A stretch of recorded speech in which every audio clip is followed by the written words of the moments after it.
Throughout the history of Star Trek, the United Federation of Planets, the vast, pluralistic, and powerful interstellar nation-state represented and defended by the heroes, or most of them anyway, has stood as a symbol of a utopian society. Much of Star Trek's aspirational character is rooted in the Federation. It's free, it's peaceful, internally anyway, it's democratic, it's economically prosperous, and all without systemic discrimination or exploitation of colonized peoples or any of the other seemingly intractable problems we deal with in our world.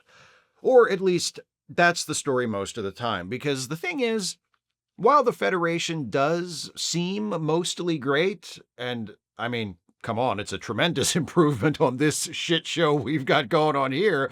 And while it's definitely built upon admirable ideals, it's not perfect. Over the years, Star Trek has shown us that in certain ways, at certain times, in certain areas, it's actually pretty damn far from perfect. If you don't know what I'm talking about, or why it's important that we talk about it, don't worry, because I'm about to talk about how Star Trek's Federation actually abandons its ideals. For the purposes of this video, I'm going to primarily focus on things the Federation, or in some cases, Starfleet, has done as an institution, as a matter of policy, or things that have been done by high-ranking officials of those institutions who are acting with either implicit or explicit approval.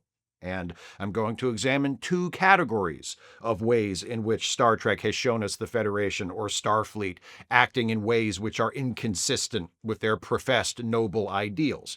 The first of those two categories is how these institutions treat their own citizens and members. There are lots of places I could start with this one. An obvious example is the second season Star Trek The Next Generation episode The Measure of a Man, where the android member of the Enterprise crew, Lieutenant Commander Data, is forced to legally challenge the right of Starfleet to force him to undergo a dangerous experimental procedure, because even though he has served as an officer in Starfleet for many years at that point, apparently, because he's an android, his rights as an individual are still in question. The thing is, even though that's a great episode, and is definitely an instance of Starfleet failing to live up to its ideals, I've talked about that one a lot.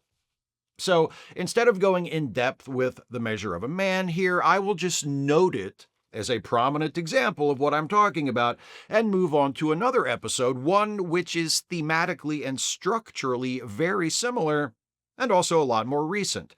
The second season Star Trek Strange New Worlds episode, Ad Astra per Aspera. In the first season of Strange New Worlds, it is revealed that Number 1, Lieutenant Commander Una Chin Riley, Captain Pike's first officer aboard the Enterprise, was genetically engineered with an enhanced immune system and much greater physical strength than a typical human. Number 1 has concealed this fact from Starfleet because genetic engineering is illegal in the Federation, and anyone who has been genetically engineered is banned from service in Starfleet. The secret eventually comes out. Number 1 is arrested and court-martialed with her future in Starfleet on the line.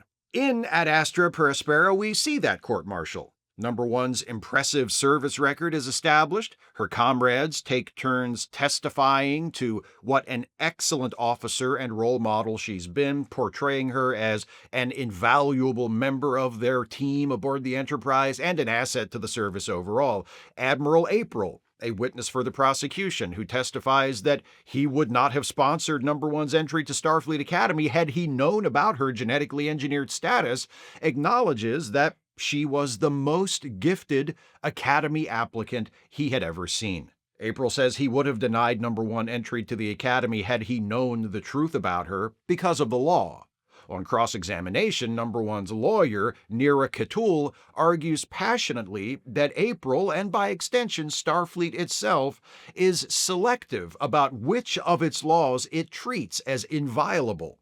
She's like, so had you known then what you know now, you would not have approved Una's application to the Academy because it's illegal? April's like, yep, it sucks because she's cool, but hey, the law is the law. So Khatul says, right. So then, why'd you violate the Prime Directive so many times while you were a captain? April's like, what?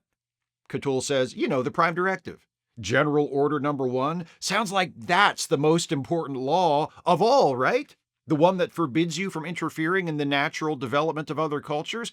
But I looked it up, and you violated the Prime Directive a bunch of times back in the day. You warned one pre-warp civilization about a dangerous upcoming meteor shower. You used Federation technology to save another pre-warp civilization from an extinction-level drought. You revealed yourself and your starship to another pre-warp civilization. I can't even find a reason for that. That one must have been just for fun. I guess I'm just wondering why you wouldn't break the law banning genetically engineered people, even in hindsight after seeing what an awesome officer Una turned out to be, but you would break the most important law you have over and over and over again.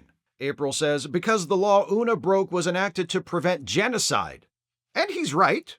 This episode reminds us that the ban on genetic engineering in the Federation is a product of the eugenics wars, which took place on Earth back in the past at some point. It varies. And at that time, whenever it was, genetically engineered superhumans, most notably Khan Noonien Singh, rose to power as dictators and ruled over much of the world and killed a whole bunch of people. So after all that was over with, genetic engineering was made illegal to prevent another Khan takes over type situation. However, Cthulhu argues that was a long time ago. Yes, that past experience with genetically engineered people was terrible, but since then, Earth and the Federation have rebuilt a better, stronger society. Why should people like Number 1 be deprived of equal rights and equal opportunities in that society because of a centuries-old fear? Yes, Cthulhu says, genetically modified people serving in Starfleet is illegal. But think of all the evil shit that was legal at one time. Slavery, apartheid, racial discrimination, religious discrimination, LGBTQ discrimination. The law defines what is legal, not what is just. The court ultimately rules in Number 1's favor, which is good for her, but not in a way that makes a difference for the rest of Starfleet or the Federation. Earlier in Season 1 of the series, Number 1's genetically modified nature was revealed, and she presented herself to Captain Pike, admitted she was in violation of the law, and offered to resign. Pike refused to accept her resignation and decided not to disclose her genetic modification to Starfleet and acted to protect Number 1 as best he could. That decision could have come back to bite Pike in the ass, but instead it proves to be the basis of Una's salvation.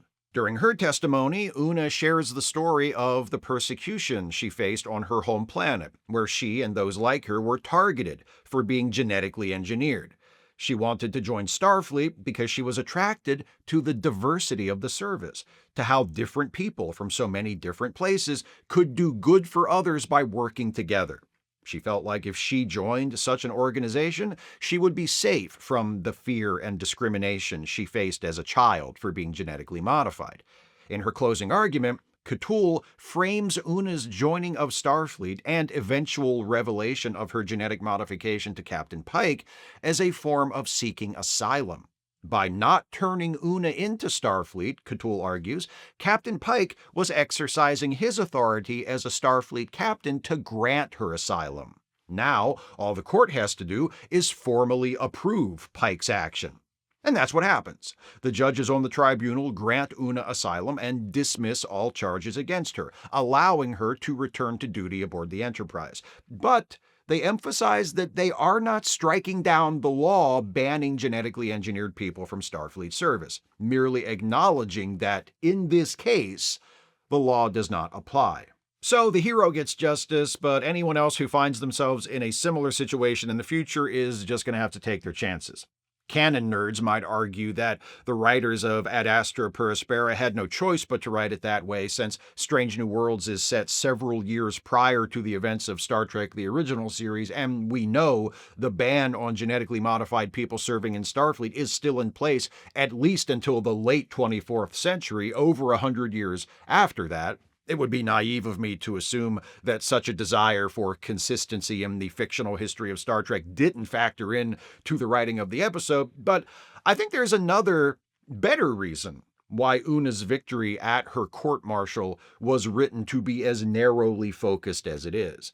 Before I talk about what that reason is, Let's look at another example of Starfleet treating one of its own in a way that's inconsistent with its values. This example comes from my favorite Star Trek series, Deep Space Nine, in an episode titled Dr. Bashir, I Presume. In this episode, it's revealed that Dr. Bashir, like Number One from Strange New Worlds, is also a product of genetic engineering and has also been serving in Starfleet all this time in violation of the law banning genetically engineered people from the service. There are a couple of key differences between the two situations. First, Una's genetic modification was a cultural thing. Her people, the Illyrians, practiced genetic modification as a matter of course, as a part of who they are. Bashir's genetic modifications, on the other hand, were sought by his parents to correct serious learning disabilities that Bashir began exhibiting when he was a child. Second, Bashir wasn't a member of a persecuted minority, and his entry into Starfleet couldn't be seen as a way of seeking asylum. His case is a lot more cut and dry in that sense. He knew he was genetically modified, he knew that wasn't allowed, but he joined Starfleet anyway and lied about it until someone found out. Despite these differences, Bashir and Number One do have something in common. Bashir, like Number One before him, or after him, depending on whether you take an in-story or real-world perspective, is allowed to continue serving in Starfleet despite violating the ban on genetically modified people as the result of a narrow ruling that really only applies to his specific case.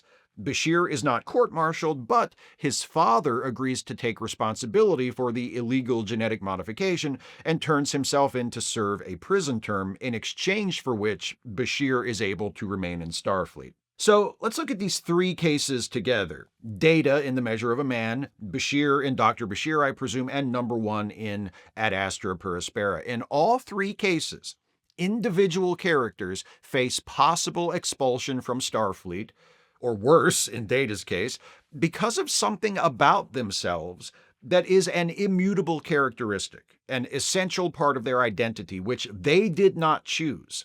Data being an android, Bashir being genetically modified as a child as a result of a decision made by his parents, and Number One being genetically altered in accordance with the traditions of her culture. In two of the three cases, the hero wins and is allowed to continue serving in Starfleet, but in such a way that the law they violated remains on the books. The exception to this is Data, who is essentially granted legal personhood as a result of the ruling in his favor, a ruling which seems to apply to other androids as well, at least for a little while. I'll get to that. Bashir and Number One are both granted exceptions that allow them to continue on in Starfleet despite being in violation of the genetic modification ban. Starfleet and the Federation, of which Starfleet is a part, needing a JAG officer to formally find that sentient androids have rights or upholding a broad prohibition of genetically modified people seems to stand in stark opposition to its professed ideals of personal liberty, civil rights, and equality under the law, as well as the proud tradition of diversity, inclusion, and multiculturalism that we've seen Starfleet uphold since the start of the original series. Data isn't just some random robot they found on a planet somewhere. I mean, he is, but that was years ago. Since then, he's graduated Starfleet Academy, been commissioned an officer, and served with distinction on multiple assignments. Should he really still need to establish himself as a person by the time we reach the measure of a man? Bashir and Number One are both products of genetic engineering, but neither one of them is anything resembling the sort of threat the ban on genetic engineering was intended to protect against. They're both good officers and good people. Why should they have to hide who they are or be punished for something about themselves they have no control over? Also, there doesn't seem to be anything about genetic engineering, generally speaking, that automatically makes anyone who's had it more dangerous than someone who hasn't. Why should any person who has received genetic modification be preemptively treated like a threat? Data, Bashir, and Number One all facing punishment for being who they are before the authorities eventually rule in their favor doesn't fit with the ideals of the Federation or Starfleet at all. But their three cases are not the only ones in this category. They are individuals whose rights are jeopardized by Starfleet and the Federation abandoning its ideals, but there are also cases of entire populations going through the same thing. Probably the most egregious example of this is found in one of the more recent Star Trek productions, the first season of Star Trek Picard, where we learn that following a horrific terrorist attack on Mars carried out by a group of rogue androids, the Federation banned all forms of synthetic life. Data was dead at this point, so it didn't directly affect him, but if he'd still been alive, I guess they would have, given him a week to leave Federation territory, or else he'd wind up in a drawer like his brother? I call this the most egregious example of the Federation abandoning its ideals relative to an entire population, because while Data was more or less one of a kind during the TNG era, by the time we get to the time in which the Picard series takes place, about 20 years after Star Trek Nemesis, the last TNG movie, there are sentient androids all over the place. We eventually see a planet full of them. And now they're all illegal under Federation law, all because some other androids on Mars went a little kill-happy one day. And the Mars androids aren't even sentient. They're like worker bees. They just do what they're told. They don't have thoughts and feelings and rich inner lives. They're lifeless, godless machines who don't deserve your respect or your pity. But Soji? She's a person. She even looks human, which probably saved a lot on the makeup budget. Why should her existence be outlawed when she has nothing to do with the mass murder meted out by those Martian mechanical mannequins? By the end of the first season of Picard, the attack on Mars is revealed to have been part of a Romulan plot. They hacked the androids to get them to go all Terminator, and the ban on synthetic life forms is repealed. But it doesn't say much for the Federation's commitment to its ideals that such a ban was passed in the first place, even with the attack on Mars to consider. The ban on genetically engineered people is a relic left over from Earth in the days before the Federation, so maybe everyone just kinda accepts it without questioning it? Plus, it was in response to genetically engineered people taking over the world and imposing dictatorships on a huge portion of Earth's population. The synth ban involved outlawing an entire class of people whose rights had only just been formally established a couple of decades prior over a single isolated incident. A single isolated incident that killed almost 100,000 people and destroyed tens of thousands of Starfleet ships and the entire Martian shipyard. I'm not saying it wasn't a big deal, but come on, it was just that one time. Overreact much? Let me jump back a few decades to remind you of another example of the Federation failing an entire population, from an episode in the 7th season of Star Trek The Next Generation titled Journey's End. This is the one where, as part of a peace treaty with Cardassia, the Federation has agreed to cede some of its planets to the Cardassians. The problem is, there are people living on those planets, Federation citizens. And even though the Federation has offered to resettle them on other planets, some of them don't want to leave. Why did the Federation decide to give away those planets in particular? Why does Cardassia want them? I have no idea. The episode doesn't tell us, and it doesn't matter anyway. It's merely part of the premise, which is Starfleet wants Captain Picard to get the people still living on Dorvan 5, one of the planets that's about to become Cardassian territory, to move. And if they don't move, Starfleet wants Picard to move them. A potential forced relocation. That's bad enough, but just to make sure everyone involved is as uncomfortable as possible and everyone watching gets what this story is an allegory for, the people on Dorvan 5 who are facing forced relocation are descendants of Native Americans.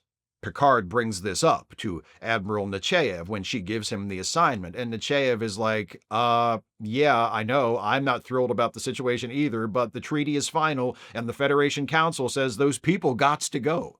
The Cardassians are taking this place over in a few days. If they won't go willingly, you've got to remove them by any means necessary. I really don't want to do that. Well, I don't want to do it either. Fortunately, I'm an admiral, so when there's something I don't want to do, I can just order someone else to do it for me, like you, so do it. The forced relocation doesn't actually go through. At the last minute, the people of Dorvan themselves, led by this guy and Thwara, come up with a compromise that will allow them to remain on the planet. They just have to give up their Federation citizenship and agree to live under Cardassian authority. I'm sure that's a sustainable arrangement that won't lead to any problems in the years to follow. But up until that compromise is reached, Picard seems ready to go through with removing the people of Dorvan 5 from their homes against their will. He doesn't like it. He repeatedly tries to talk Anthwara and the others into leaving voluntarily, and also repeatedly appeals to Admiral Nechayev to find another way to deal with this, both of which efforts fail. But he sees it as a duty he has no choice but to perform if it comes to that. The benevolent Federation is willing to carry out a forced relocation of some of its citizens, an action no one apparently wants to do, but which is being done to appease Cardassia, which is a totalitarian state, and even Captain Picard himself is willing to help, albeit under protest. The Federation Council, Admiral Nechayev, Captain Picard, and apparently the entire crew of the Enterprise are all compromising their most sacred ideals in this one. The only one of our heroes who actually stands up for those ideals is Wesley Crusher, who happens to be visiting from Starfleet Academy while all this is going on. He sides with the colonists on Dorvan 5, warning them when he finds Worf and a security detail making preparations for a mass beam-out. After Wesley stirs shit up on the planet, Picard calls him into the ready room and yells at him, and Wesley throws it back in Picard's face.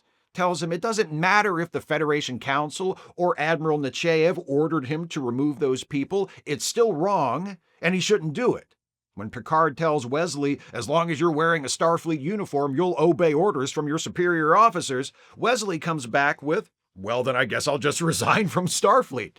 And he takes off his badge and he walks out. And it sticks. Wesley's resignation from Starfleet is permanent, a deleted scene from Star Trek Nemesis notwithstanding.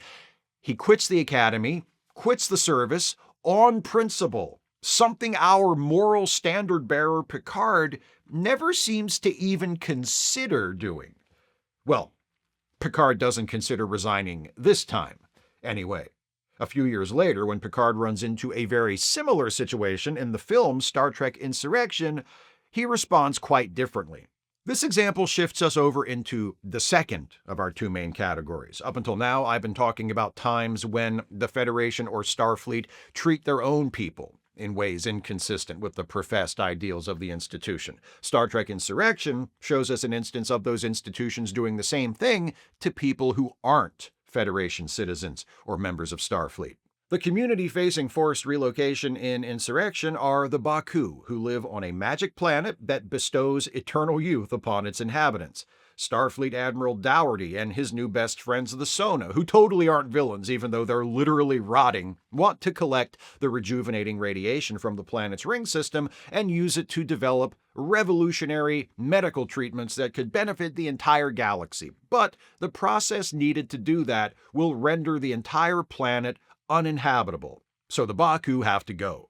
Incidentally, the Baku's home planet is mentioned as being located in Federation territory, but I'm assuming the Baku aren't Federation citizens because at the beginning of the movie we see them being covertly observed by Starfleet scientists. The Baku don't even know the Starfleet team is there until it's revealed to them. Throughout the movie, both the heroes and the villains treat the Baku as independent of the Federation, and the Baku don't seem to think of themselves as members of the Federation, nor do they appear remotely interested in that. They're treated as non-citizens, they act like non-citizens.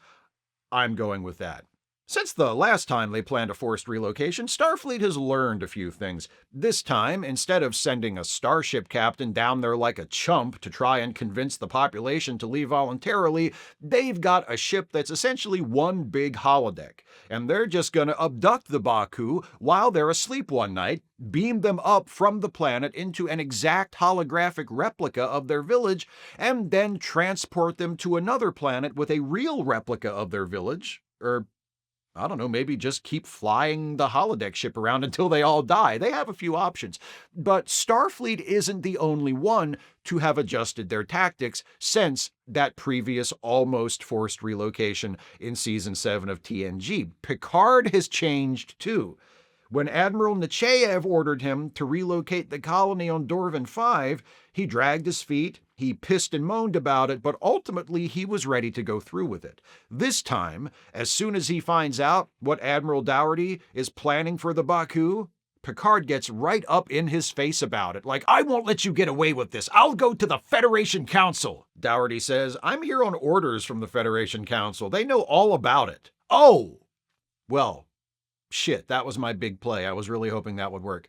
I don't know what I'll do, but I won't let you get away with this. Forcing a population to leave their homes like this violates every principle upon which the Federation was founded. It's an attack on the very soul of everything we believe in. That's not what you said a few years ago at Dorvan 5, motherfucker. What changed? I'll tell you what changed. That's a good question, actually. What did change? I'm not saying there needed to be an on-screen explanation for why Picard is responding to this situation differently than he responded to a similar situation on a TV episode that had aired like 4 or 5 years before this movie came out. I don't think it affects the movie at all. And I like the movie, okay? I like Star Trek Insurrection. It's not a classic, but it's just fine, and it doesn't deserve the hate it gets. And I say that realizing that I've just praised it more fulsomely than anyone actually involved with making it, but I don't care. Anyway, since I brought it up, for the sake of this conversation, what changed for Picard to respond so differently to the potential forced relocation of the Baku than he did to the potential forced relocation of the people of Dorvan 5? Was he still pissed at being shown up by Wesley's principled resignation from Starfleet?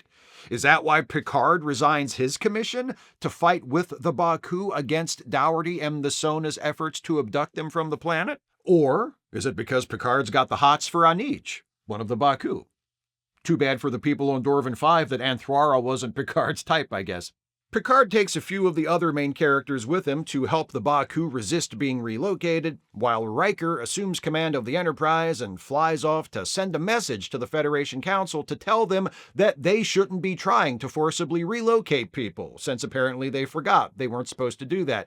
And at the end of the movie, the Enterprise comes back to rescue Picard in the nick of time, and Riker says, "Hey, good news! The Federation Council is halting the removal of the Baku while they conduct a full investigation." Great! And then the movie ends before we find out that, like 6 months later, the investigation concludes and the Federation Council says, yeah, actually, Admiral Dougherty was kind of a dick and he had poor taste in friends, but he mostly had the right idea here, so we're going to go ahead with the operation. We've still got that hollow ship, right? If Starfleet and the Federation are the good guys of Star Trek, and they are, despite the critiques I'm making here, the most frequently recurring bad guys, especially during the classic Trek era, are the Klingons. The ideals upon which nations are built aren't just tested by how they treat their own people or innocent third parties, but by how they treat their enemies. With that in mind, there are 2 more examples in this category I want to explore which deal with how the Federation and Starfleet abandoned their ideals during interactions with the Klingons. Both of these examples come from movies, Star Trek VI, which is generally regarded as one of the best of the Star Trek movies, and Star Trek Into Darkness, which isn't. But I like it. We can fight about that later. Star Trek VI. Here's the short version. The Klingons are in trouble because decades of carelessness and short-sightedness on their part has led to one of their moons exploding, which in turn has damaged their home planet so badly that if they don't do something about it fast, they'll run out of oxygen in 50 years. So they ask the Federation if maybe they can give the whole mortal enemies thing a rest under the circumstances. And the Federation agrees. But not everyone feels that way. And high-ranking Starfleet officials secretly conspire with Klingon and Romulan agents to assassinate the Klingon Chancellor and frame Captain Kirk for it, then plan to commit another assassination at a Federation Klingon peace conference in the hope that it will provoke a war and force both sides to continue hostilities against one another. Kirk, Spock, McCoy, and the rest, including newly promoted badass Captain Sulu, are able to uncover and thwart this conspiracy before it does any permanent damage, but the fact that it happens at all doesn't speak well for the state of the good guys and their commitment to their values. And I know some of you are saying, hey, I thought you were only going to talk about institutional actions and matters of policy. The bad guys in Star Trek VI were a relative handful of conspirators. Okay, first of all, check the tape. I said I was going to primarily focus on institutional actions and matters of policy. Primarily, not exclusively. Tried to get me on a technicality. I got you on a technicality. Besides, even though the actions of the conspirators in Star Trek VI don't constitute official Starfleet or Federation policy, the attitudes of almost every Starfleet character toward the Klingons strongly suggest that, at least where the Klingons are concerned, the tolerance and open-mindedness upon which the Federation was supposedly founded hasn't really sunk in all the way. I've spoken before about how one of my favorite parts of Star Trek VI is that it gives Captain Kirk a character arc that sees him acknowledge and try to move past his personal bigotry toward Klingons. But that's just Kirk. Almost everyone else on the Enterprise crew, Spock being the only unequivocal exception, exhibits attitudes toward the Klingons that range from culturally insensitive at best to flat-out racist at worst. The top brass of Starfleet don't seem any better. In the briefing scene near the beginning of the film, where Kirk and the Enterprise crew get their assignment to escort the Klingon Chancellor to the first scheduled peace conference, again, only Spock seems genuinely interested in helping the Klingons and giving peace between the Klingons and the Federation an honest chance. Everyone else just sort of grumbles and goes along with it as an unfortunate necessity. Except for those like Admiral Cartwright, eventually revealed as one of the conspirators, who warns against extending any kind of olive branch to the Klingons, describing them as an aggressive species and declaring that they're destined to become alien trash. Cartwright is the only one to speak against the Klingons in such strong terms, but none of his fellow admirals admonish him for saying something that I would have presumed would be deeply offensive to at least some of them. Instead, they all seem to more or less agree with him. Captain Kirk definitely agrees with him. These are the leaders of the kinda sorta military service of the enlightened and highly evolved Federation? Really? Something similar is going on over in the Kelvin timeline during Star Trek Into Darkness. We spend most of this movie thinking Khan is the main villain, only for Starfleet Admiral Marcus to reveal that he's even more dangerous than Khan because he's the one who found Khan and woke him up and put him to work designing advanced weapons, including an enormous killer starship called the Vengeance, which Marcus uses to attack the Enterprise, and which Khan eventually commandeers after killing Marcus and crashes into San Francisco. Why did Marcus do all of this? Because he's convinced Starfleet needed to militarize in order to fight the wars of the future. One of those wars will be against the Klingons. Marcus knows this because he's been trying to start that war, specifically by sending Kirk and the Enterprise into Klingon territory to kill the escaped Khan earlier in the movie. Marcus basically orders Kirk to carry out a drone strike against Khan, launching a long-range photon torpedo to blow up Khan without due process and without permission from the Klingons. Kirk ultimately refuses to do that, but he still leads an away team to the Klingon homeworld to capture Khan and gets into a pretty serious fight with a patrol of Klingon soldiers, which I'm sure won't go down well with the rest of the Klingons. And then Marcus remotely disables the Enterprise while it's still in Klingon space, in the hopes that the pissed-off Klingons will attack it and force the Federation to declare war against the Klingons. Should I say Klingon 6 or 7 more times? As with Star Trek VI, I suppose you could argue that the actions of Admiral Marcus shouldn't reflect on Starfleet or the Federation as institutions. However, as with Star Trek VI, I would argue that you're wrong, and Marcus's actions absolutely do reflect on Starfleet and the Federation, if for no other reason than the dude didn't build that massive, heavily armed starship, the Vengeance, all by himself. When he and Kirk are still on good terms earlier in the film, Marcus mentions that he, Marcus, is part of Section 31, which is described here as a top-secret branch of Starfleet, but that still sounds like a branch of Starfleet to me. And since I brought it up, Section 31 in the Prime timeline is another example of Starfleet and the Federation abandoning their ideals.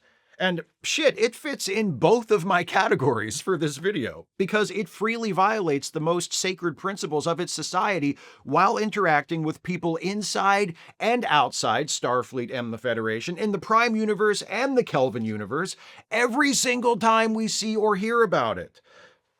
Except the Section 31 movie, where none of the Section 31 agents do anything wrong or even morally questionable, which I must say I found odd. I expected to see more Section 31 shit in the movie entitled Section 31 that was about the people in Section 31, at least one of whom was a prolific mass murderer in a parallel universe before joining the team. I can't vouch for the backgrounds of the others.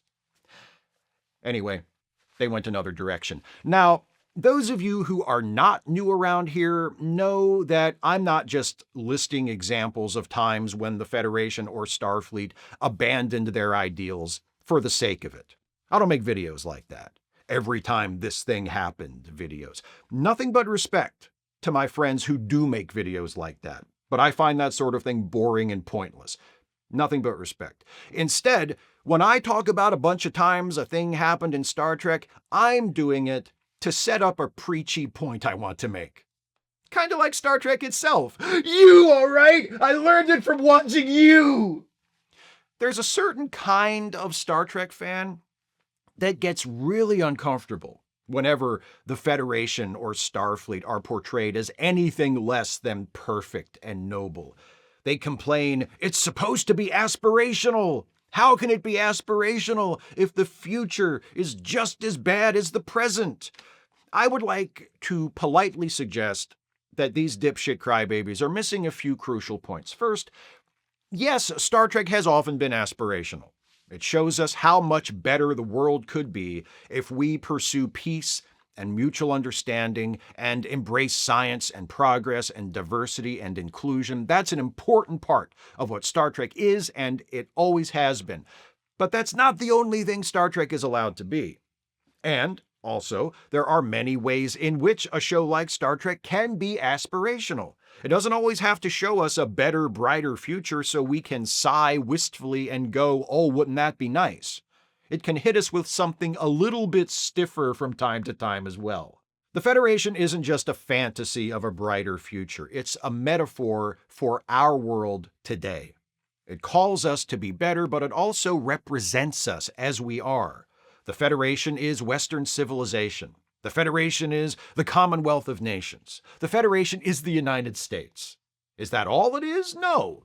But that is a very, very important part of what it is. And to deny that is to miss an entire level on which Star Trek is operating. When we see the heroic institutions of the Federation or Starfleet doing things that conflict with their stated values, falling short, making the same mistakes over and over again, that's not bad writing. Well, it's not necessarily bad writing. Sometimes it might be, but it's not automatically bad just because it shows Starfleet or the Federation as being hypocritical or having a blind spot. Why would a service like Starfleet, which was founded in part to seek out new life, need to be challenged before it recognized equal rights for synthetic life forms like Data? Why would an advanced and enlightened interstellar democracy like the Federation even consider actions like forced relocations or bans on entire categories of people? Isn't that inconsistent with who we're told they are? Sure it is. But it's no more inconsistent than a nation with a founding document declaring that all people are equal, maintaining institutionalized slavery for almost a century following the creation of that document. No more inconsistent than a government that presents itself as a guarantor of justice, depriving many of its citizens of some of their most basic and important rights on the basis of race or gender or sexuality or religion. No more inconsistent than a people who pride themselves on the strength and endurance of their democracy, repeatedly electing a fascist to their most powerful office. Does it bother you to see institutions espousing ideals of enlightenment, equality, freedom, and democracy, abandoning those ideals, denying the rights of others, allowing themselves to be led by fear and ignorance? Good. It should bother you. It should feel wrong. You should want to fix it. And not just when you're watching Star Trek.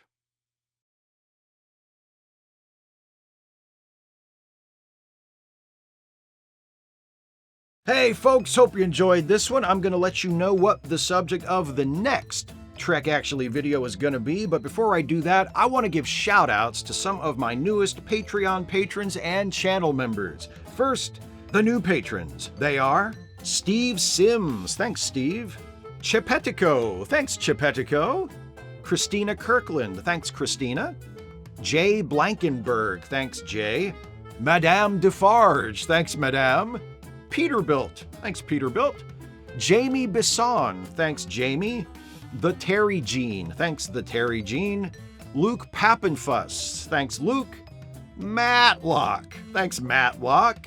Kurt Kessler, thanks Kurt.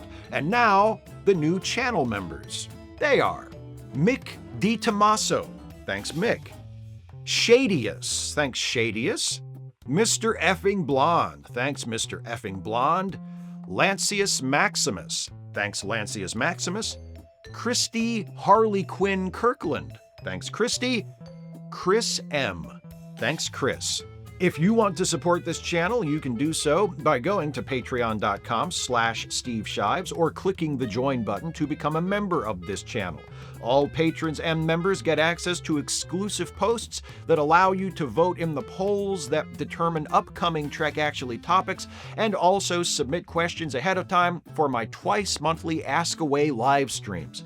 If you pledge $5 a month or more on Patreon, or become a member at the $5 a month tier or higher, you get a shout out at the end of a Trek Actually video. If you'd rather give a one-time gift than a recurring monthly contribution, you're always more than welcome to do that by clicking the thanks button right below this video, or via PayPal or Venmo. The links for those are in the video description. Many thanks. If you like what I do on YouTube, especially the Star Trek related stuff, you should also check out my side projects, The Ensign's Log, the Star Trek themed comedy podcast that I'm on alongside Jason Harding and Amanda Billings, and Trek Reluctantly, the watch-along stream Dana Cole and I do every Wednesday starting at 6 p.m. Eastern on this channel right here. As always, links in the description. Now for next month's Regulation Trek Actually topic.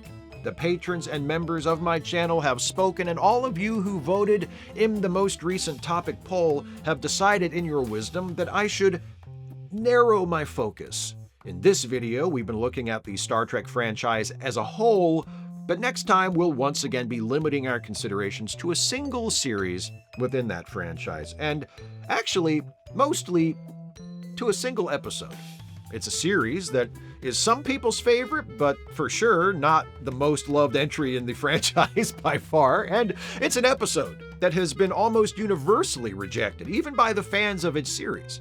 In fact, especially by the fans of its series. Come back for next month's Trek Actually video when I'll try to answer the question, did Star Trek Enterprise's final episode even actually happen? That's next month. I'll be back then and a bunch of times before then, so until the next time you see me, whenever that is, thanks for watching, and take care, everybody.